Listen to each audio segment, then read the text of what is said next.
Assalamualaikum warahmatullahi wabarakatuh. Bismillahirrahmanirrahim. Alhamdulillahirabbil alamin.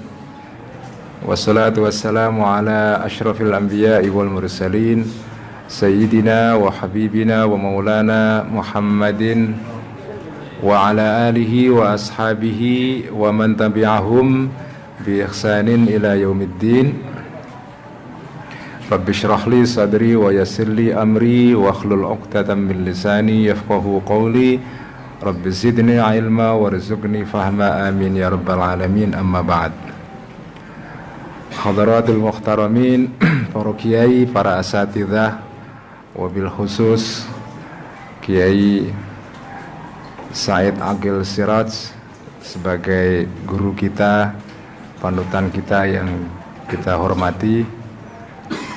Nuwun sewu Ki Said, saya duduk di atas untuk membahas pemikiran beliau di sini. Para hadirin dan hadirat, para santri dan santriwati, juga para penyimak acara ini yang ada di dunia maya, baik melalui kanal saya yang ditangani oleh Mbak Admin yang sangat piawai ini, maupun oleh tim dari Teras Kiai Said.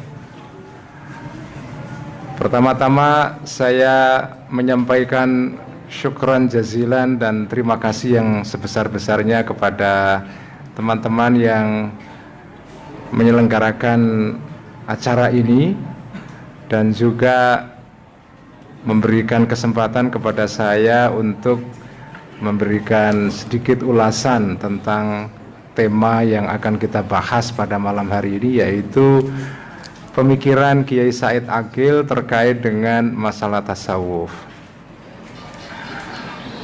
Yang kedua, saya juga menyampaikan apresiasi yang setinggi-tingginya kepada teman-teman yang mengadakan acara semacam ini yang kemudian disiarkan secara live, secara online, karena acara semacam ini itu perlu diperbanyak, terutama acara semacam ini dihadirkan secara online, secara digital, itu penting sekali karena sekarang ini kita sedang memasuki suatu era yang boleh kita sebut dengan perang dunia maya atau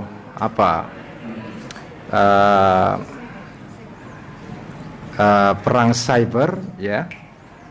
Dan perang semacam ini bukan perang yang mudah untuk dimenangkan, karena memang salah satu watak dari kaum muslim moderat biasanya adalah mereka kurang militan di dalam perang yang satu ini.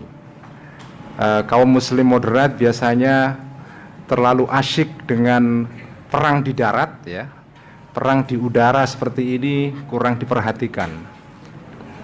Kelompok-kelompok yang sangat rajin dan militan sekali memasuki perang cyber semacam ini biasanya adalah kelompok-kelompok Islam yang kurang moderat, ya, atau yang garis keras, ya.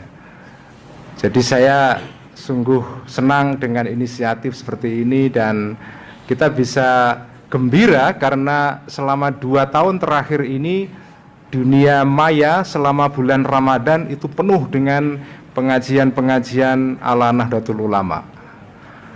Kita patut bersyukur karena akhirnya, ya, warga Nahdliyin sadar, ya, tentang pentingnya perang semacam ini, dan karena itu kehadiran acara semacam ini penting sekali. Karena materi yang disuguhkan secara online itu biasanya tidak hilang dalam satu kejapan.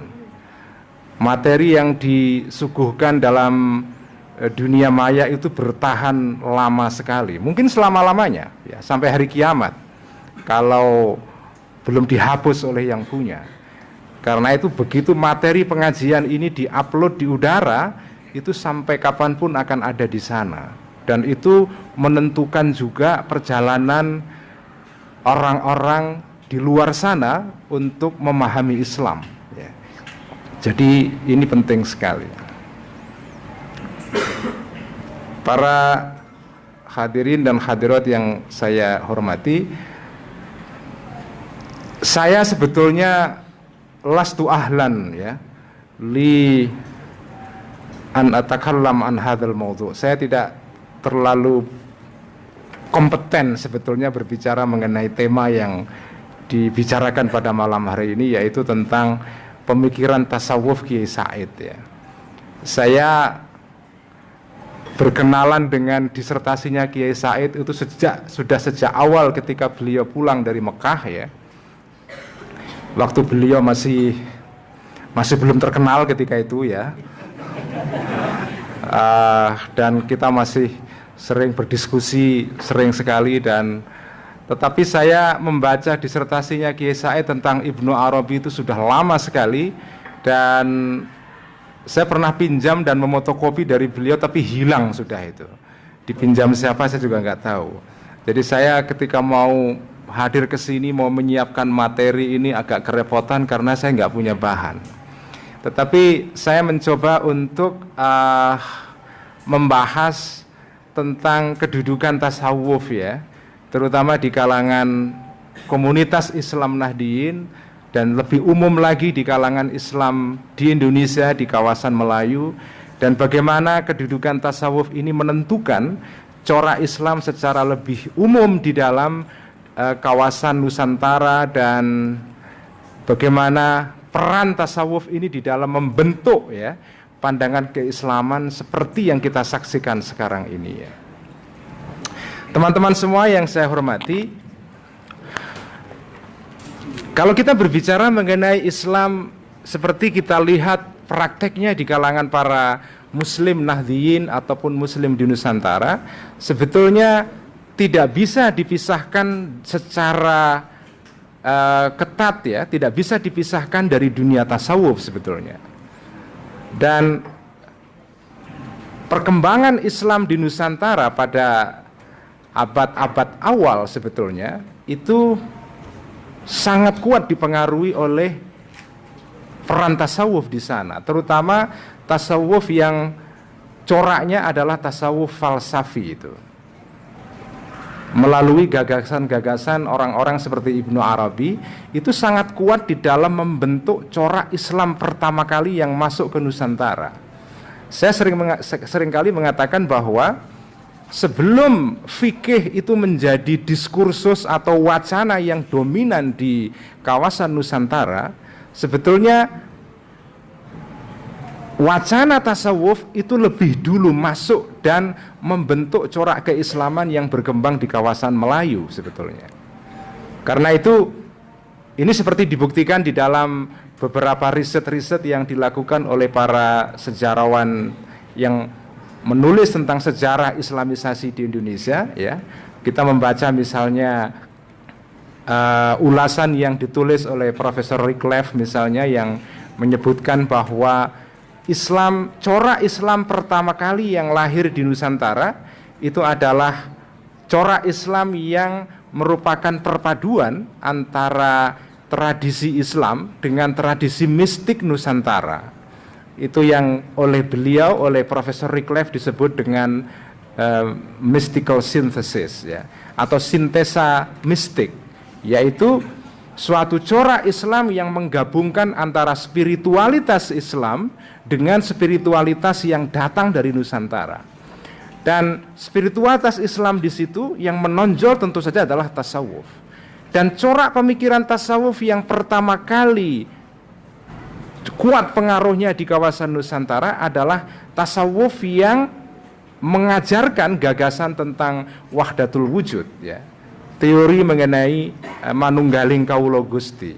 Seperti kita ketahui melalui misalnya tokoh-tokoh seperti Hamzah Fansuri ya. di Aceh ya. Jadi peran tasawuf di dalam membentuk Islam Nusantara itu kuat sekali.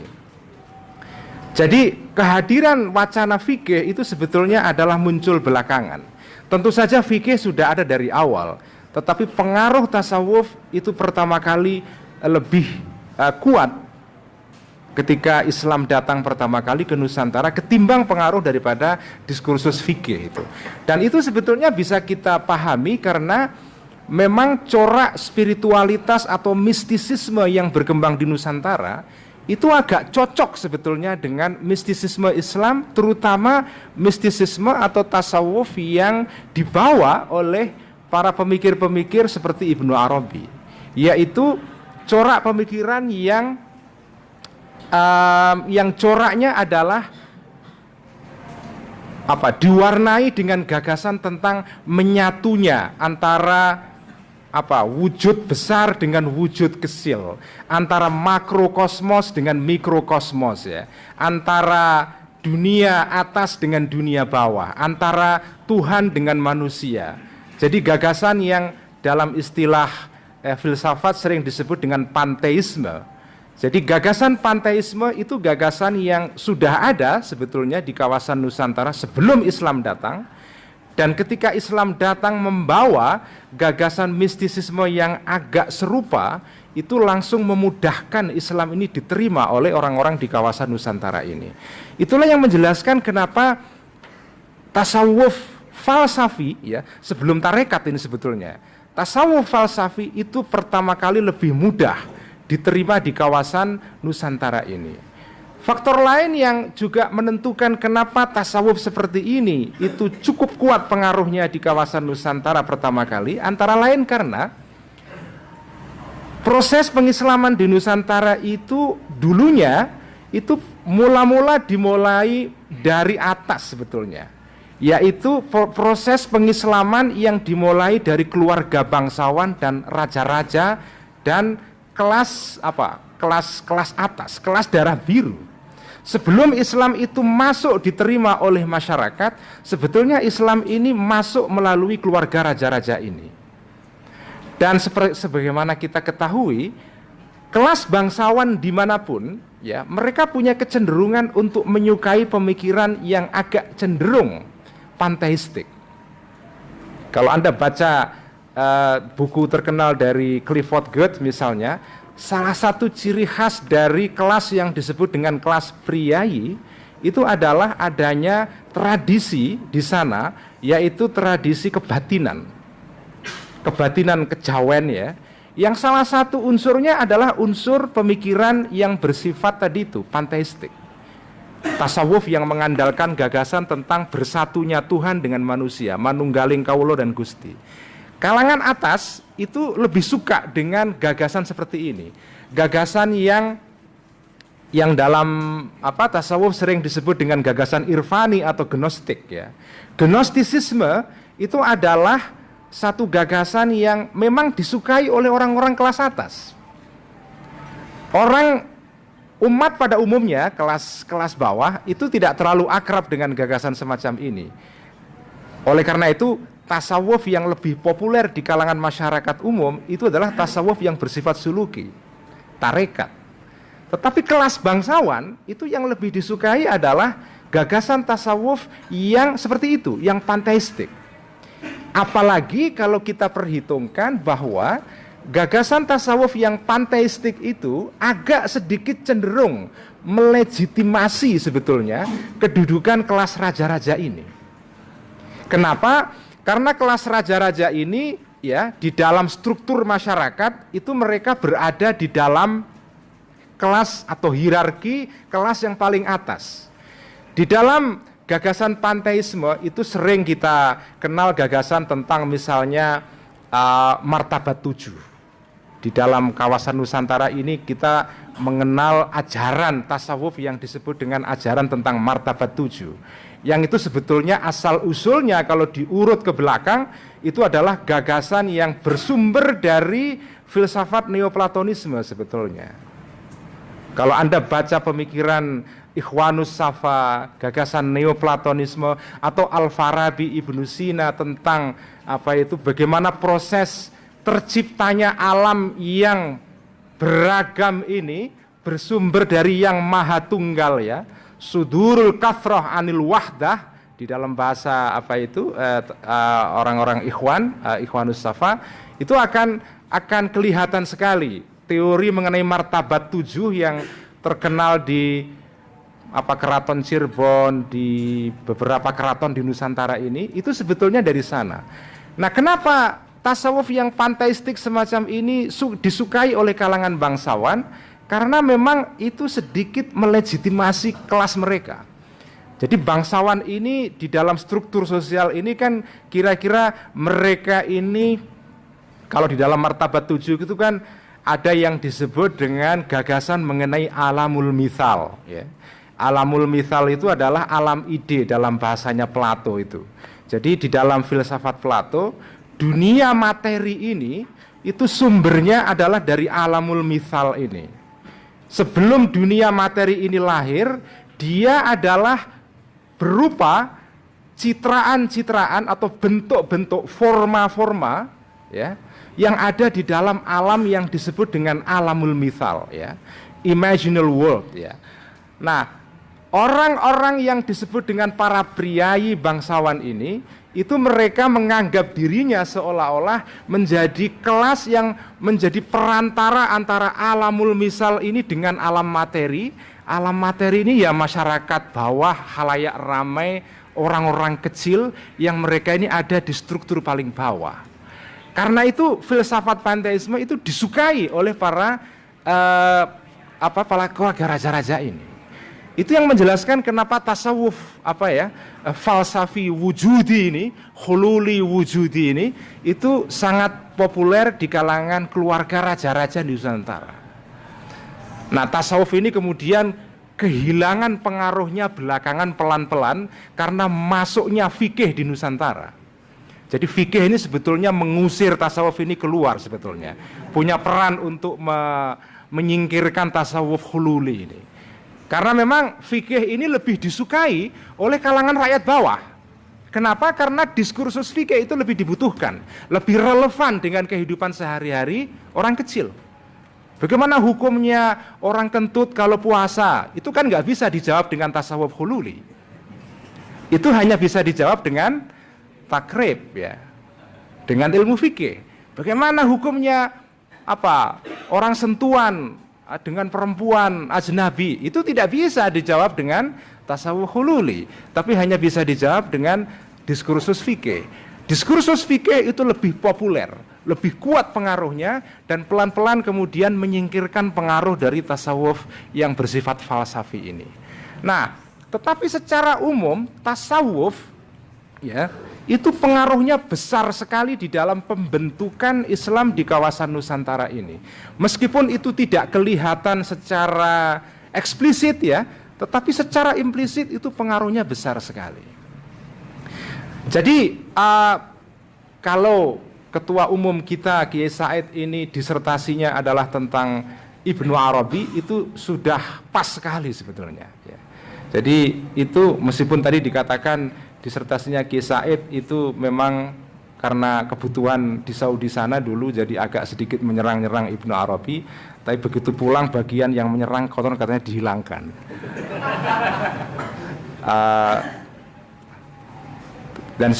Dan saya kira pemikiran Kiai Said dengan Ibnu Arabi saya kira cocok, ya. Meskipun untuk kebutuhan di Saudi dulu mengkritik Ibnu Arabi, tapi setelah beliau pulang di sini sebetulnya Kiai Said mempromosikan gagasan Ibnu Arabi ini. Nah, belakangan meskipun saya tidak membaca dengan cukup mendalam, ya, Kiai Said mengembangkan satu gagasan tentang tasawuf sebagai kritik sosial, ya. Itu saya kira menarik sekali, ya. Saya sendiri ketika selama 2 tahun ini atau setahun ini membaca kitab Ihya misalnya, saya mencoba memang menampilkan gagasan-gagasan tasawuf seperti yang ditulis di dalam kitab-kitab klasik seperti kitab Ihya itu sebagai sebentuk kritik sosial ya. Bagi saya memang tepat sekali kalau meletakkan tasawuf ini kedudukannya itu sebagai sumber kritik sosial. Kenapa? Di dalam khazanah pengetahuan modern itu kan kita mengenal banyak sekali peralatan teoritis yang biasanya dipakai untuk melakukan kritik sosial. Ada peralatan yang sifatnya itu sekuler ya, seperti ilmu-ilmu sosial, sosiologi, ilmu politik, ilmu antropologi, itu banyak sekali ilmu-ilmu semacam ini yang dipakai sebagai alat untuk melakukan kritik sosial terhadap terhadap dunia modern ya. Kita sudah mengenal misalnya teori-teori kritis di dalam ilmu sosiologi yang dipakai untuk mengkritik kehidupan modern. Nah, saya memandang tasawuf ya, sebagaimana diwacanakan oleh Kiai Said ya, itu juga saya menganggap tasawuf ini bisa berpotensi sebagai alat untuk melakukan kritik sosial. Kalau kita baca misalnya sebagai contoh kitab Ihya itu atau kitab-kitab serupa seperti kitab-kitabnya Abu Thalib Al-Makki, Qutul Qulub dan yang lain-lain, atau Al-Harith Al-Muhasibi, itu salah satu kecenderungan atau corak yang menonjol di dalam tasawuf semacam ini adalah tekanan yang besar sekali terhadap pentingnya kita melakukan penjarakan atau mengambil jarak dengan dunia. Kalau kita baca pemikiran-pemikiran seperti Al-Ghazali ya, itu nampak sekali bahwa salah satu jalan orang melakukan praktek tasawuf itu adalah melakukan distansi ya. Proses kita mengambil jarak dari dunia materi ini. Bahkan dunia materi ini dianggap sebagai dunia yang menjadi sumber kecelakaan ya, muhlikat dalam bahasa Ihya itu ya, menjadi sumber kecelakaan yang bisa menghancurkan dunia dalam manusia, menghancurkan batin manusia itu. Nah, saya menganggap sikap semacam ini itu sikap yang sebetulnya relevan sekali sekarang ya. Di tengah-tengah dominasi dunia modern yang dikuasai dengan beberapa semangat-semangat yang menurut saya destruktif ya. Salah satunya semangat mengeksploitasi alam, semangat konsumerisme, semangat mengeksploitasi dunia sekitar kita tanpa batas ya. Saya menganggap bahwa salah satu fungsi agama sekarang ini yang relevan adalah agama itu justru harus menjadi sumber kritik ya. Kalau kritik terhadap sistem sosial itu sudah banyak dilakukan oleh misalnya ya teori-teori ilmu sosial yang sekarang ada. Tetapi kritik dari sudut pandang agama terhadap dunia modern yang sangat konsumeristis misalnya, itu bisa dilakukan melalui cara pandang tasawuf. Cara pandang tasawuf yang mengajarkan kepada kita untuk memandang dunia ini dengan sikap curiga ya. Tidak berarti bahwa kita harus menjauhi dunia, tetapi kita memandang dunia ini dengan mata yang tidak terserap ke dalamnya, tetapi kita mengambil jarak, kita memberikan kritik terhadap dunia ini. Jadi saya menganggap tasawuf ini adalah salah satu cara kita untuk kita tidak terserap di dalam dunia modern yang sangat dikuasai dengan kecenderungan-kecenderungan yang destruktif itu. Al-Ghazali berbicara tentang misalnya apa yang disebut dengan madakhilus syaitan misalnya. Ya, cara-cara kekuatan jahat itu menguasai rohani manusia sehingga rusak dunia dalamnya. Dan itu salah satu ada dua kekuatan yang selalu menjadi fondasi analisa Al-Ghazali dalam kitab Ihya misalnya. Ada dua kekuatan dalam diri manusia yang berbahaya ya, yang jika dibiarkan tanpa kontrol akan merusak banyak hal. Yang pertama adalah kekuatan yang disebut dengan al-quwa al-qalbiyah ya. Kekuatan yang bersifat anjing ya. yaitu kekuatan agresi, kecenderungan pada manusia untuk melakukan agresi kepada orang lain, ya. Yang kedua adalah kekuatan yang disebut dengan al-quwa al-khinziriyah, ya. Kekuatan yang bersifat babi, ya. Yaitu yang disimbolkan dengan kecenderungan kita untuk mengkonsumsi barang secara tanpa kontrol itu. Jadi analisa Al-Ghazali mengenai itu yang disebut dengan kasrus syahwatain itu, ya, memecahkan dua syahwat yang cukup besar pengaruhnya di dalam diri manusia.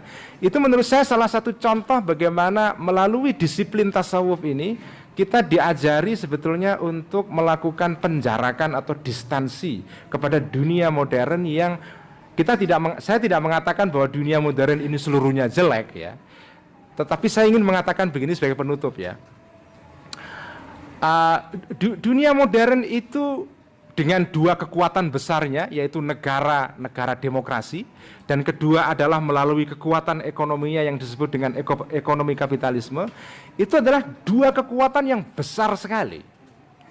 Sebetulnya kekuatan besar dua ini tidak perlu agama untuk melegitimasi mereka sebetulnya, karena mereka sudah cukup besar. Nah, salah satu kemungkinan agama hadir di tengah-tengah dua kekuatan besar ini adalah sebetulnya memberikan semacam kritik, ya. Karena tanpa kritik semacam ini kita akan terserap dalam dua kekuatan ini secara berlebihan. Jadi analisa tentang Al-Ghazali mengenai dua kekuatan dalam diri manusia yang destruktif semacam itu yang harus dikontrol, itu menurut saya salah satu ajaran tasawuf yang relevan di dalam dunia modern. Kita berhadapan dengan sistem yang sangat raksasa yang berfondasikan dua tadi itu, sistem politik berupa demokrasi dan sistem ekonomi yang bersifat kapitalistik itu. Saya kira ini yang bisa saya sampaikan, semoga bermanfaat. Dan seterusnya saya persilahkan kepada Ki Muksid. Wassalamualaikum warahmatullahi wabarakatuh. Warahmatullahi wabarakatuh.